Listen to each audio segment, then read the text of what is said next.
A Selic vai subir de novo. Mas até quando? E como a decisão de juros mexe com seu bolso?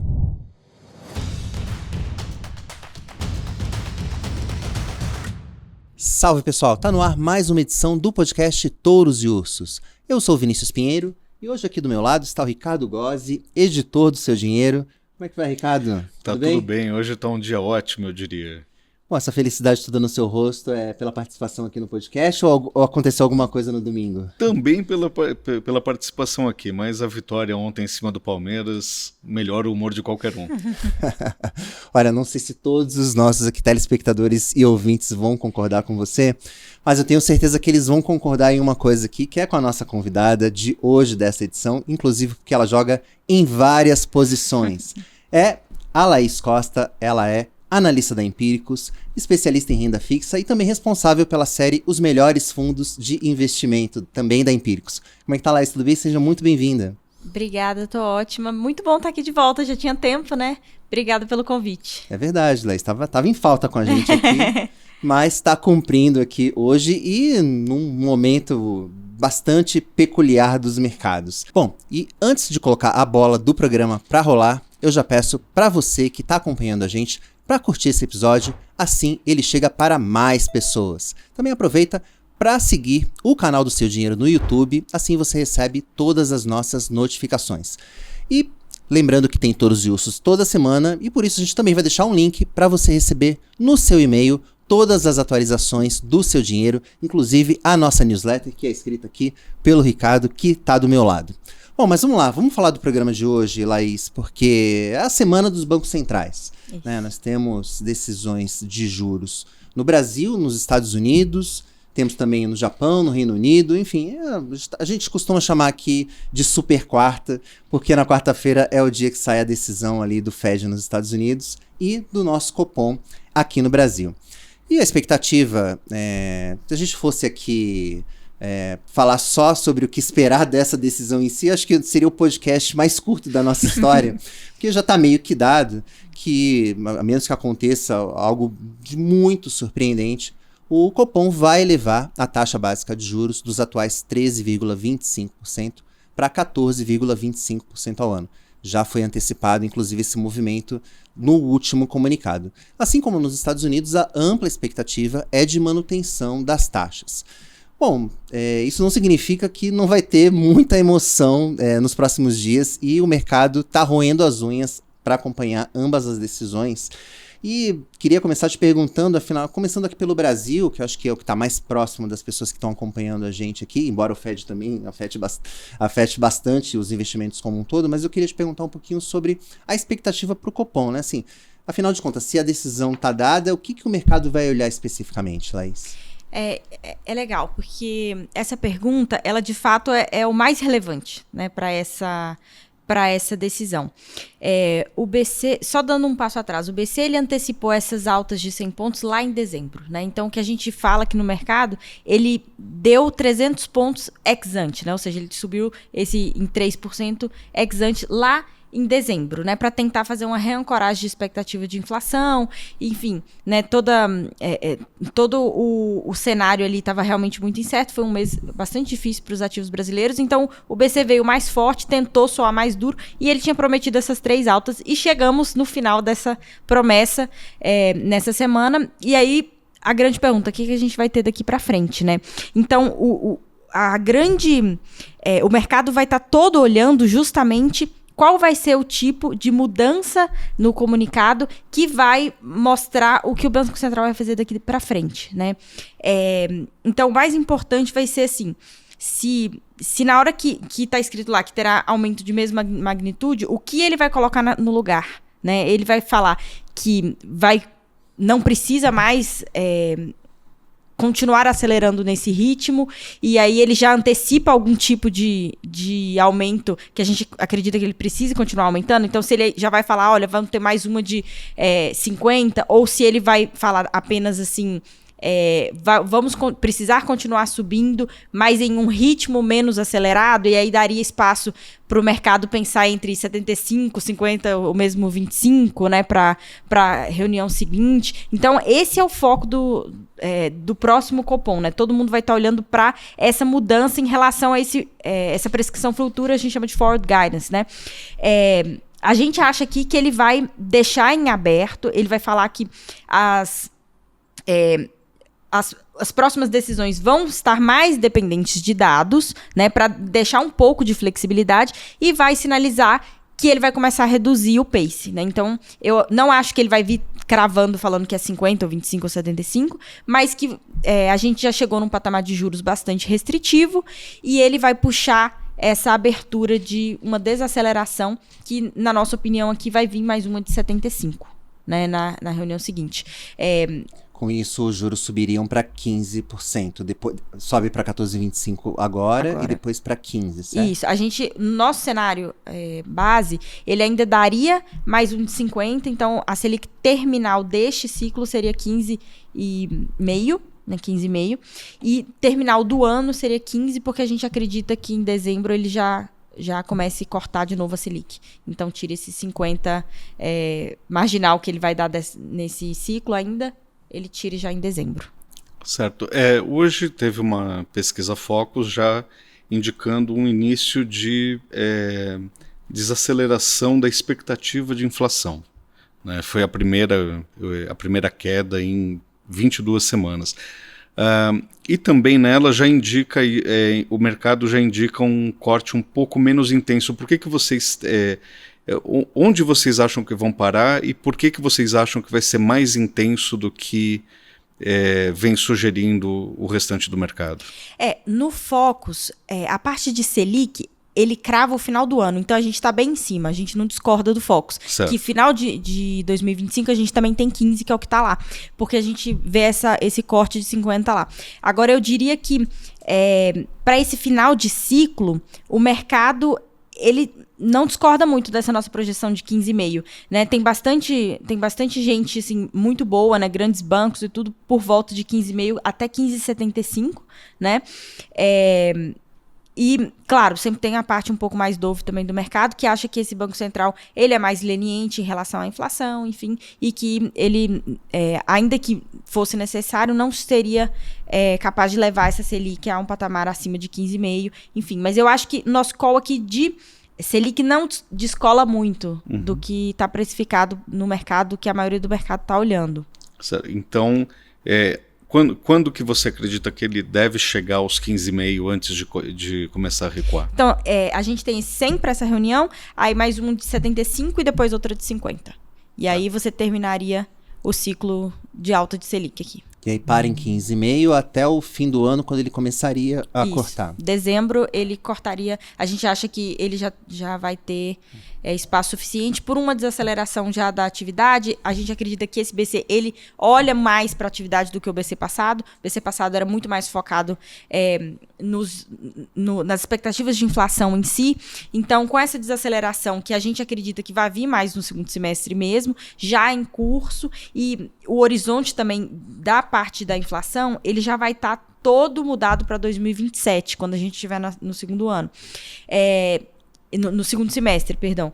Então, o que acontece é que, como ele não mira mais esse ano calendário, nem 2026, que é um ano que vai ser, né, turbulento devido à parte política, então que a gente poderia ter algum tipo de surpresa negativa na inflação, mas como o horizonte relevante do BC já passaria todo esse período, então ele mira em 27, e em 27 ele já consegue ter uma projeção mais próxima da meta, então ele fala, olha, de fato eu tenho uma atividade desacelerando agora no segundo semestre, e eu já miro uma inflação que está vindo abaixo da minha meta. Então, eu, de fato, tenho como cortar, e aí a gente acha que ele realmente inicia esse ciclo de corte. E o que vocês estão prevendo para a inflação? Ela está bem acima do teto ali, do teto da faixa ali de tolerância do Banco Central, certo? E quando que a gente deve ver a inflação desacelerar? Mais, né? Para esse ano, a gente tem uma inflação bem mais alta, inclusive, que a do Focus, né? A inflação do Focus, que, de fato, ela veio um pouquinho mais para baixo hoje, né? A gente tem mais próximo de 6,5% para esse ano. E acho que a maior discordância nossa para o número de mercado é a parte de alimentos. A gente não vê alimentos caindo tanto quanto o mercado. O mercado vai ter algo em torno de 7% de inflação de alimentos para esse ano, e eu tenho 1,2 ali, por volta de 10% para o ano.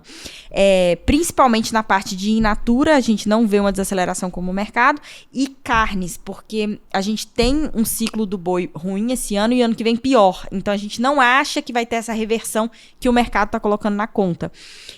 Então, principalmente, essa parte de inflação de alimento é o que mais tira esse diferencial do 6,5% para algo em torno de 5,5% que o mercado tem. E o segundo ponto, né, que nos diferencia é também a parte de inflação de serviços. Hoje, para você ter em números, assim, para a gente ter uma noção, o núcleo de serviços, ele é compatível com o núcleo de serviços que a gente teve no período da Dilma.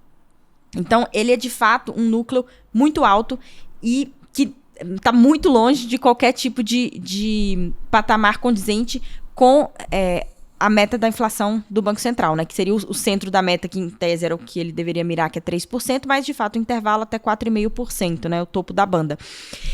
A nossa inflação de serviço hoje, ela é muito alta, ela está por volta de 8%, né?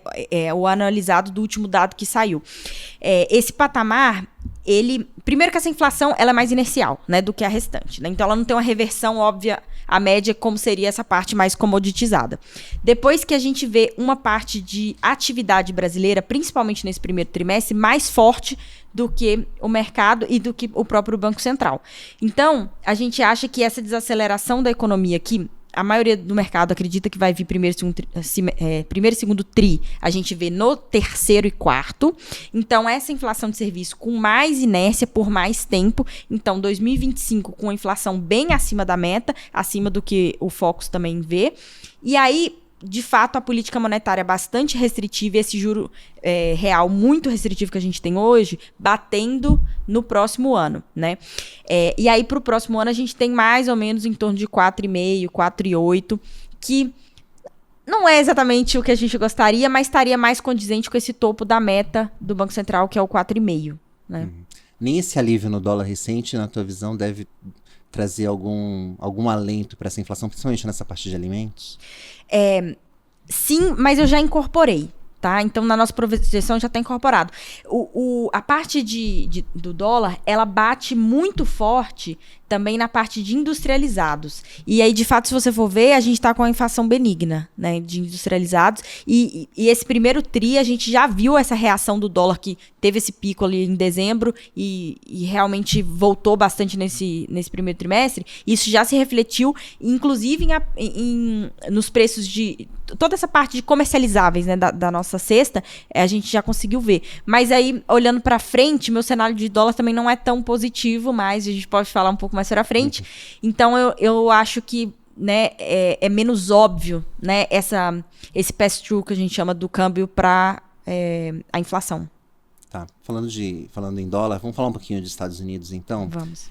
Porque também teremos decisão sobre juros na principal economia do mundo, e isso acaba afetando o trabalho da política monetária no mundo inteiro. Se os juros estão altos nos Estados Unidos, os outros bancos centrais acabam ali tendo um piso para trabalhar, em particular aqui o brasileiro. E eu queria saber um pouco da tua visão. Qual que é a tua expectativa de trajetória para os juros? Agora a gente deve ter uma decisão de estabilidade lá, mas o mercado já começa a falar mais abertamente de cortes ao longo desse ano, já se fala de uma possível recessão, inclusive nos Estados Unidos. Qual que é a tua visão e qual que é o impacto do Trump? Acho que é talvez aí, acho que é a grande questão do mercado nesse momento. Legal. Então, nos Estados Unidos é aquilo também. A gente já sabe que a decisão muito provavelmente vai ser a de manutenção, né? A gente vai manter os juros nesse intervalo de 4,25, 4,5.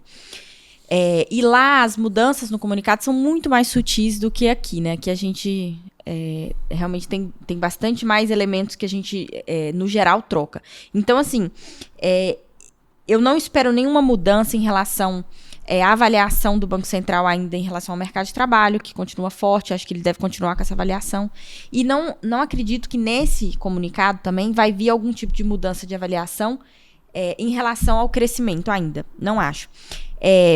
A questão das tarifas, né, que é o grande ponto que a gente está tendo lá, ela tem... Eu acho que dá para a gente dividir em duas formas. Ela tem um impacto muito grande, ou potencialmente muito grande, na atividade para baixo, mas também um impacto muito grande na inflação para cima, né? E aí, na atividade para baixo, eu acho que o Banco Central vai refletir isso no CEP, né, que é o Sumário de Projeções Econômicas, que ele vai atualizar agora, né, a cada 3 meses ele atualiza. E o último, em dezembro, ele foi feito na era ainda pré-Trump, né? E aí, assim, obviamente a gente já sabia das propostas, ele já tinha ganhado, já sabíamos que era ele, e a gente já tinha um paralelo com o outro governo dele.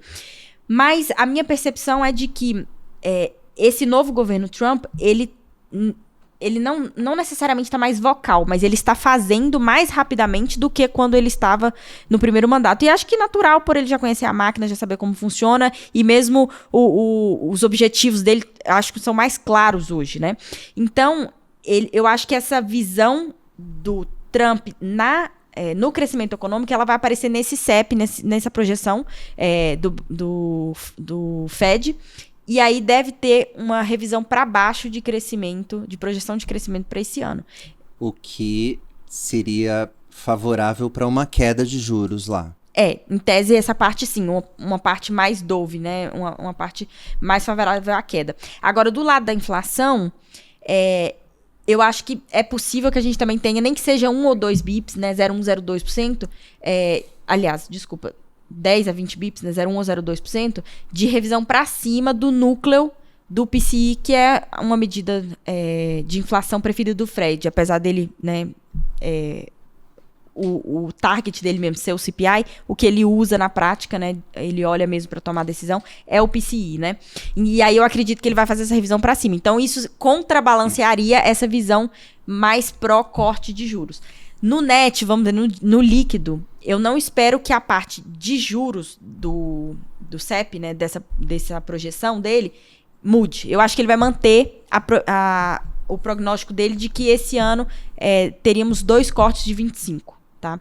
Agora, isso é o que eu espero para a decisão. O que eu acho que vai acontecer, eu não acredito que a gente tenha espaço para esses 2 cortes de juros no ano.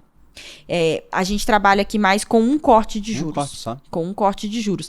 Por quê? Porque a gente acha que essa parte de inflação das tarifas, né, dessa trade war, ela tá subestimada.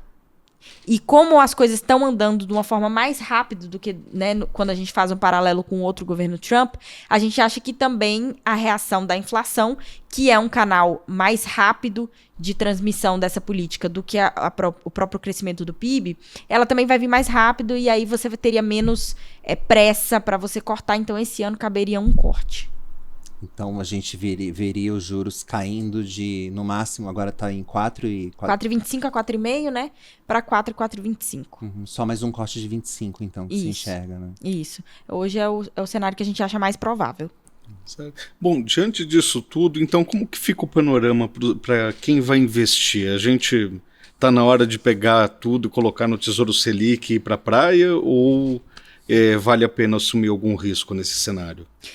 Eu acho, assim, se a gente separar em horizontes de tempo, sempre cabe todos os tipos de indexadores, né? A gente tem que fazer dar um peso um pouco maior ou menor para cada um deles, de acordo com esse prazo de horizonte que você está olhando e, obviamente, para o apetite de risco de cada investidor, né? Mas eu diria que o Tesouro Selic, ele tem um espaço... Ele deveria ter um espaço realmente maior, um percentual da carteira um pouco maior nele hoje, dadas as incertezas. Se chegar a 15,5, então, é muita taxa. Porque ele é um custo de oportunidade, basicamente, né? Então, assim, em um cenário cheio de incerteza, com, né, ano que vem um processo eleitoral aí na frente da gente, enfim, várias coisas acontecendo, e esse custo de oportunidade tão alto, você está sendo tão bem remunerado para não tomar risco, que você realmente fica, né, assim, realmente difícil de sair desse pós-fixado. Eu acho que o pós-fixado ele vai reduzir bastante a volatilidade da carteira com uma excelente remuneração nesse período turbulento. O que seria, então, uma alocação pensando em 100% numa carteira de um cliente? Obviamente que tem vários perfis, mas pensando numa pessoa mais moderada, que, enfim, aceite tomar um pouquinho de risco. O que seria uma alocação hoje entre Tesouro Selic e outros papéis na carteira? Essa parte de renda fixa, para um perfil mais moderado, eu teria algo próximo de 50% em Selic, em pós-fixados. Não necessariamente Selic, você tem alguns outros papéis que você poderia colocar com um pouco de risco de crédito, mas que fosse pós-fixado, eu acho que ele está super bem remunerado nesse patamar. E se você colocar um risco de crédito que seja aceitável, um CDI mais 1, CDI mais 1,5, é uma taxa realmente muito boa, muito alta, e eu acho que faz todo sentido de você pesar a mão. Então, acho que um perfil moderado de 50% da carteira nesse ponto estaria excelente. Na parte de inflação, como eu tenho uma expectativa de inflação mais alta nesse curto prazo, eu teria essa inflação curta, né? Com um peso maior do que a longa, apesar da gente sempre saber que a inflação longa no Brasil, historicamente, dá retornos excelentes, e a gente tem um juro real extremamente alto, né? De fato, é muito atrativo. Mas, taticamente, aqui, nesse cenário, eu acho que eu teria, desses outros 50%, mais algo em torno de 30%, 35% na inflação curta e o restante na inflação longa. Quando a gente fala de longo, seria um Tesouro IPCA, o quê? 2040? O que você está olhando? Assim, se você tem apetite para risco, para ir para o mais longo, um 55, o que você deveria fazer, na verdade, para ajustar e deixar a carteira um pouco mais eficiente quanto mais longo você consegue colocar, você trabalha como se fosse uma alavancagem. Então, você colocaria, por exemplo, 10% no longão, em detrimento de colocar 25% no intermediário.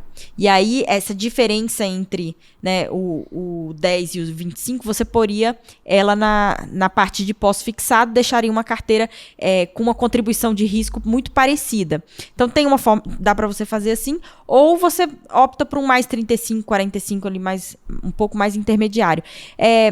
Eu prefiro ir para o mais longo e fazer esse equilíbrio de carteira mais com a gente chama de risk parity, né? Contribuição de risco mais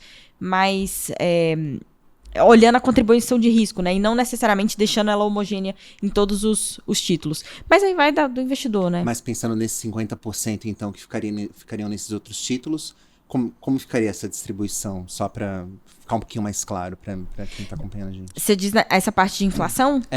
Então, 35% na inflação mais curta. Tá. E o restante nessa mais longa. Ou, acho que para um perfil moderado daria até para colocar 40% aqui na inflação curta e 10% na longuíssima, né? Acho que ficaria legal. Tá. Nada de pré. Eu não gostaria de botar pré. Por quê? Eu acho que existe talvez uma oportunidade tática num pré curto hoje. Tá? Se eu precisasse colocar, eu colocaria num pré de 1 a 2 anos. Acontece que um pré de 1 a 2 anos, se você for principalmente para a parte de crédito, você perde liquidez, né?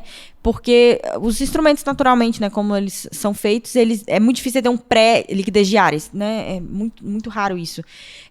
Então, você abriria mão de liquidez. Então, para abrir mão de liquidez, para uma oportunidade tática de 1, 2 anos, eu acho um trade-off meio ruim. Então, eu preferiria ficar fora do pré. Pré-longo, eu não teria. Certamente não teria. No Brasil é complicado. Bom, mas vamos lá, vamos passar então para o segundo bloco do nosso programa, que dá nome aqui ao podcast, o bloco dos touros e dos ursos. Os touros são os destaques positivos, os campeões, digamos assim, da nossa edição. E os ursos são aqueles cuja fase não anda muito boa, tá ali meio que ameaçados de rebaixamento. E a gente começa por eles para terminar o programa num tom sempre mais positivo aqui. E vamos começar com você então, Laís. Para quem você vai dar o seu urso dessa edição? Então, eu tava pensando no meu urso, né? E assim, acho que Confesso que quando eu vi, eu até falei, nossa, será que é isso mesmo?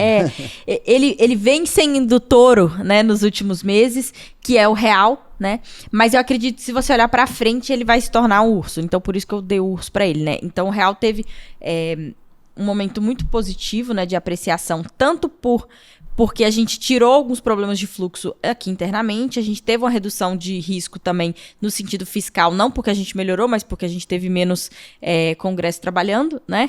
E a gente também está tendo algo que está ajudando bastante, que é um DXY, né? Essa força do dólar contra os desenvolvidos está caindo. Então, o enfraquecimento do dólar, naturalmente, também beneficia o nosso real. Agora, olhando para frente, eu acho que a gente tem praticamente todos os vetores na outra direção, a não ser esse DXY, que, se a gente continua com essa política muito defensiva do Trump, é capaz dele continuar depreciando por mais tempo, mas eu acho que aqui internamente, com volta, né, das manchetes fiscais, a questão da própria inflação, que eu tô com um número um pouco mais para cima, eu acho que o câmbio é uma válvula de escape, né, muito forte ali para o investidor internacional, né, para o estrangeiro, então ele sempre mostra mais a verdade e eu acho que ele tende a depreciar daqui para frente. Bom, a gente estava falando aqui de alocação, então, com base no que você está me falando, pode ser um bom momento para quem quer eventualmente dolarizar um pouco a carteira. Sim. Se perdeu aquela oportunidade quando o dólar foi de 5 para 6, talvez agora esse enfraquecimento da moeda norte-americana, na tua visão, então seria uma oportunidade. Sim, sem dúvida. Acho que é um excelente momento para ir comprando dólar, compor essa parte do portfólio que a gente acredita entre 20% e 30% que o investidor deveria ter, né, dolarizado. Eu acho que é um momento bem propício. Legal. E você, Ricardo, para quem você vai dar o urso aqui dessa edição? Bom, aqui no Seu Dinheiro a gente costuma ter um certo cuidado com hipérboles. Não é sempre que a gente consegue, mas dessa vez não é exagero. Não tem outra maneira de falar sobre o desempenho recente das ações da Natura. A não ser dizer que elas derreteram realmente depois da divulgação do balanço do quarto trimestre. Só na sexta-feira elas caíram 30%. E hoje, que é a segunda-feira seguinte, aquele tombo, as ações da Natura continuavam estendendo essas perdas, mesmo depois do lançamento de um novo programa de recompra de ações. Então, diante dessa queda para lá de acentuada, o JP Morgan cortou a recomendação para o papel da Natura, de compra para neutra, e também reduziu consideravelmente o que a gente chama de preço-alvo da ação. Além desse prejuízo de mais de 400 milhões de reais no quarto trimestre, a Natura entregou um resultado muito abaixo do esperado, com despesas elevadas, margem bruta menor, então ela é definitivamente o meu urso dessa semana. Na hora que a gente estava conversando sobre para quem que a gente vai dar o touro e o urso, eu estava conversando com o Ricardo que Natura não pode faltar. Uma queda de 30%, uma reação de uma queda de 30% depois da publicação de um balanço, foram raríssimas as vezes que eu vi isso, e eu já cubro mercado de ações há algum tempo. Acho que, se não me engano, só a Hapvida há alguns anos teve um tombo tão grande depois de um balanço. E eu até, na sexta-feira também, que foi o dia do balanço, eu até entrei em contato com alguns gestores, mandei um WhatsApp, eu falei, pô, não é pra tanto? E aí a resposta foi assim, cara, nem sei se é pra tanto, mas o mercado cansou, assim, sabe? Assim, os caras, a Natura tá num processo de reestruturação já faz 3 anos, né? Completa 3 anos agora em 2025, e sempre vem ali um prejuízo baseado num ajuste. Aí, em alguns relatórios de analistas,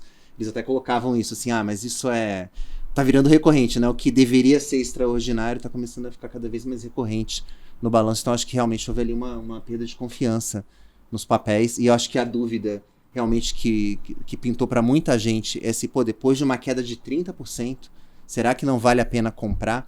E pelo menos o que a gente recebeu de analistas nesse momento foi que não, assim, mesmo depois de uma queda tão violenta, eles não estão vendo uma oportunidade de compra, pelo menos no curto prazo, mas entendem que a Natura, enfim, tem toda a condição de se recuperar.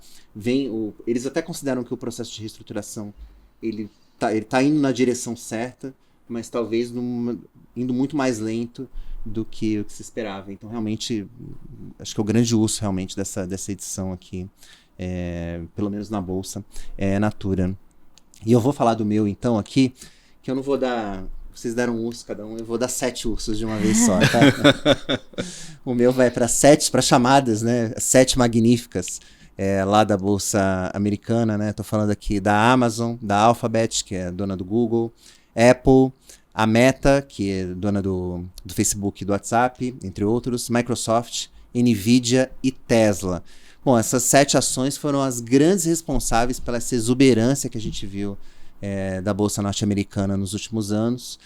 Mas agora, nesse momento, também têm sido aí as maiores culpadas pela queda dos índices de acionários lá nos Estados Unidos. A gente viu uma correção acima de 10%, algo que a gente não via há bastante tempo lá em Nova York.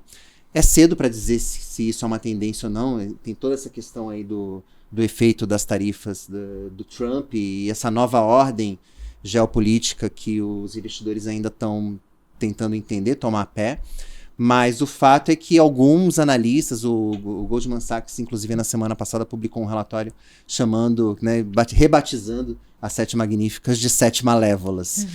Então, existe realmente uma grande incerteza nesse momento sobre o impacto das tarifas na economia. Acho que isso aqui pode ser, inclusive, tema de um podcast. Vamos ver se a gente faz um programa específico sobre isso. Acho que tem muita coisa para falar.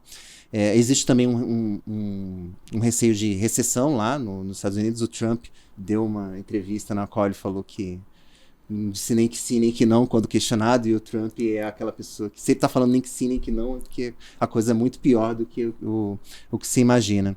E existe também esse temor de inflação ali relacionado às tarifas. Então tudo isso acabou pegando ali na veia das 7 magníficas. E, por ironia do destino, a que mais tem, dessas 7, a que mais vem sofrendo é justamente a Tesla, né, com uma queda de mais de 30%.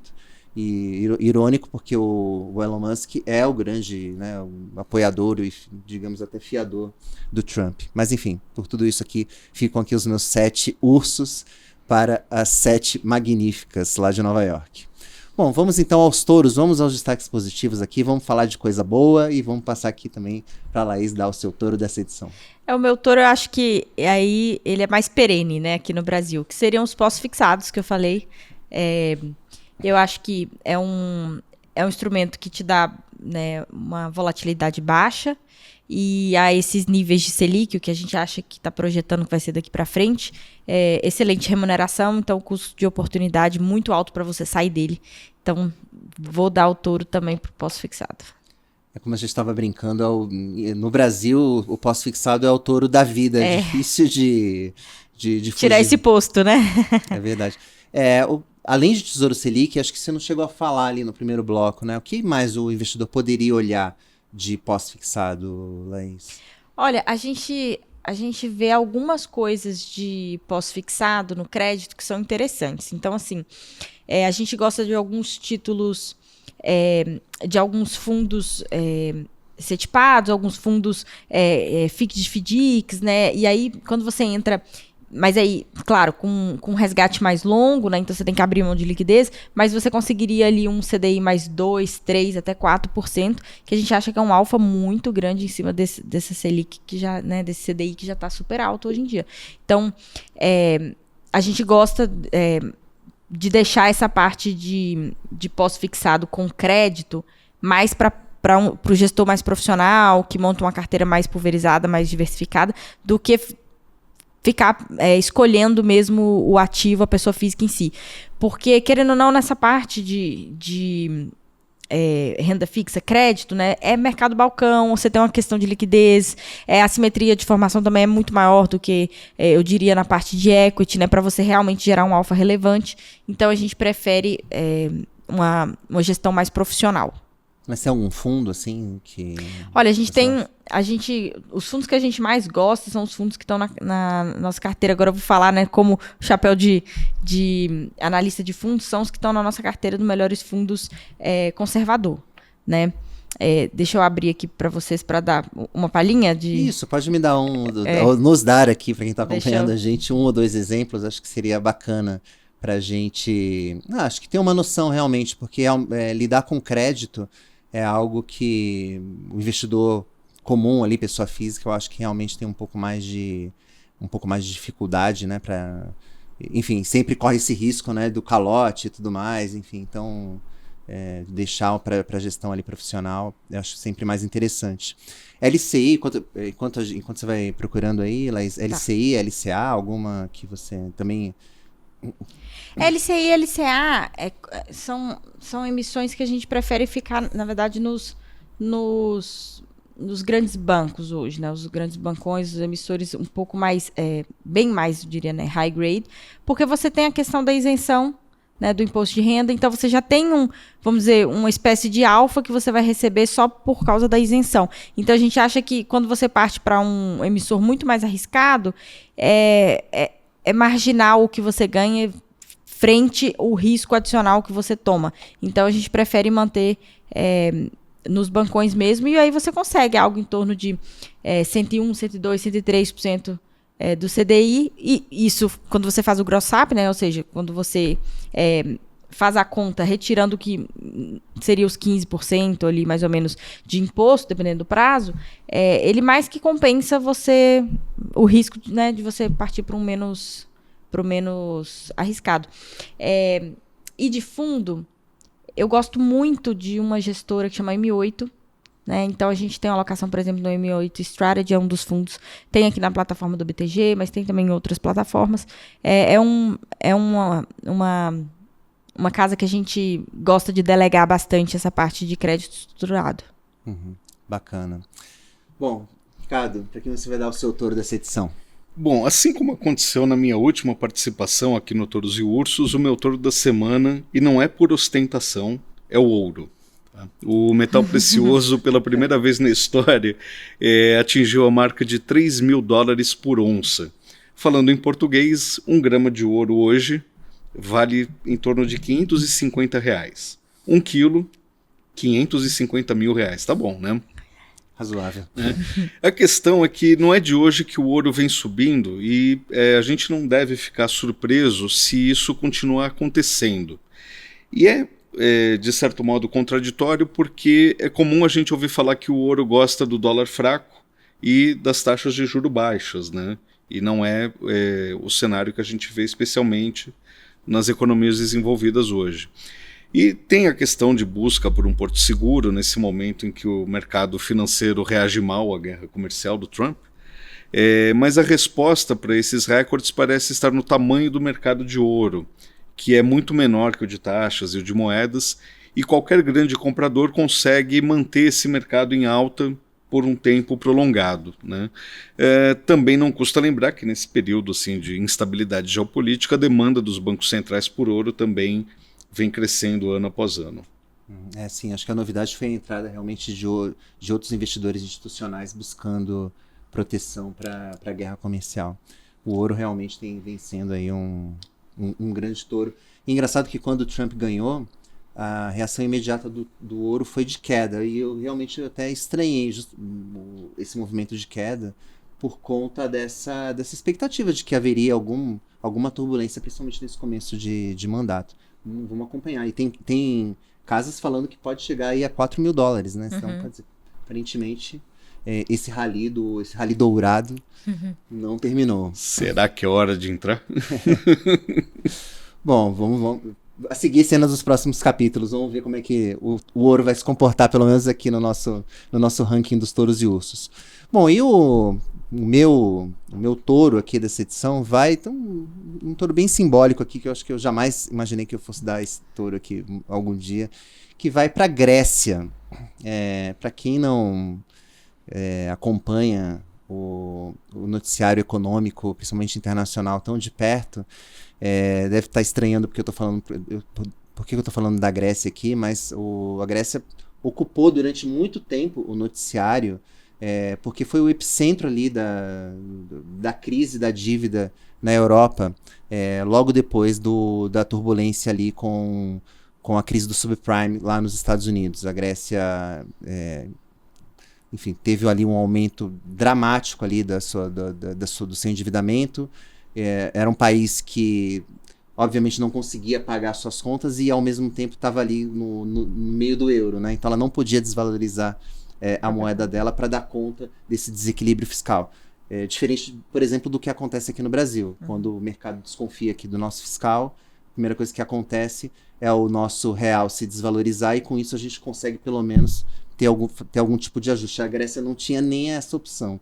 Então, ela teve que passar ali por 3 resgates do FMI e da União Europeia, E qual foi a saída para a Grécia? Foi ali aquela velha receita dura do ajuste fiscal. E deu certo, né? É um receituário que muita gente questiona, porque tem efeitos colaterais na economia, mas aparentemente é o que vem dando certo e é o que vem acontecendo com a Grécia. A relação dívida-PIB do país, que chegou a passar dos 200%, a expectativa é de que feche o ano abaixo dos 150% do PIB, ainda é muito. Por exemplo, é bem maior do que a relação de dívida-PIB do Brasil, que está ali na casa dos 80 e poucos por cento. E aí a gente pode se perguntar, poxa, então por que a Grécia é investment grade e o Brasil não? Os investidores, de modo geral, comparam, acho que tem dois fatores, né? Primeiro, que o Brasil costuma ser comparado com outros países em desenvolvimento, e nessa métrica a gente é mais endividado do que outros países em situação comparável à nossa. E a segunda é que a nossa trajetória da dívida está subindo. Então é algo também que o mercado não enxerga com bons olhos. Mas eu acredito que, poxa, se a Grécia, acho que se eu falasse aqui, lá no auge da crise da dívida, que a Grécia iria retomar o grau de investimento algum dia, e lembrando que essa é a última agência que elevou a Grécia. Ela já tinha conquistado o investment grade por 2 agências, e agora, na semana passada, pela Moody's. Então ela completou ali, realmente, a tríade. A tríade das agências de risco ali que consideram, deram um selo de bom pagador para a Grécia. Então eu acredito, poxa, acho que o alento é que se a Grécia conseguiu, tenho certeza que o Brasil também tem condições, basta a gente fazer a nossa lição de casa. Então fica aqui o meu touro para a Grécia. Mas antes da gente encerrar, Laís, acho que da última vez que você veio aqui, a gente ainda não tinha aqui o nosso touro especial. Aqui pra gente encerrar, a gente dá um touro, ou um urso, mas geralmente um touro, fora do mercado financeiro. E Ricardinho tava louco para dar o touro aqui pro Corinthians, mas eu vou dar aqui pro João Fonseca. Vamos esperar ser campeão primeiro? Né? Pois é, não vamos dar o touro com antecipação. Calma. Não dá sorte, né? Não dá. Mas vamos dar aqui pro João Fonseca, né? Claro. O tenista brasileiro de 18 anos, venceu mais um título nesse final de semana, o Challenger de Phoenix. Já é a 3ª conquista do João, só nesse ano. Ele ganhou o ATP de Buenos Aires em janeiro, derrotando um monte de argentino na casa deles, foi sensacional. Inclusive na final, né? Exatamente. E também ali na Austrália ele ganhou o Challenger de Canberra. Então ele com essa conquista ele já chegou ao melhor ranking da carreira dele, está na posição de número 60. E só para efeito de comparação é um ranking melhor do que o Guga tinha quando conquistou Roland Garros. O Guga era ali 65, 66, se não me engano, quando ele apareceu para o mundo, e o Guga tinha 20 anos quando conquistou Roland Garros. E o João Fonseca tem apenas 18 anos, então um prodígio brasileiro, que torcida aqui para a gente ter mais um ídolo no esporte. Bom, com isso a gente chega ao fim de mais uma edição do podcast Touros e Ursos. Mas queria agradecer aqui antes muito aqui a presença da Laís Costa pela presença. Obrigado, Laís. Obrigado pelo convite, é sempre um prazer estar aqui com vocês. Você vai falar muito de política monetária essa semana, já apurei aqui que você vai estar ali na live do Sim. Money Times. Então, também para quem acompanha a gente aqui no Touros e Ursos também, fica aqui uma dica aqui, na quarta-feira à noite, ali por volta das 6h30, 6h45, a Laís Costa vai estar lá no YouTube do Money Times, também para falar e comentar sobre a Super Quarta. Ricardo, se o Corinthians for campeão, então você invade aqui o estúdio para ganhar o touro, certo? Sim, isso daí tá marcado ali pro comecinho de abril. É isso aí, pessoal. Bom, e fiquem ligados também no seudinheiro.com para ficar por dentro de tudo que mexe com os seus investimentos. Aquele abraço.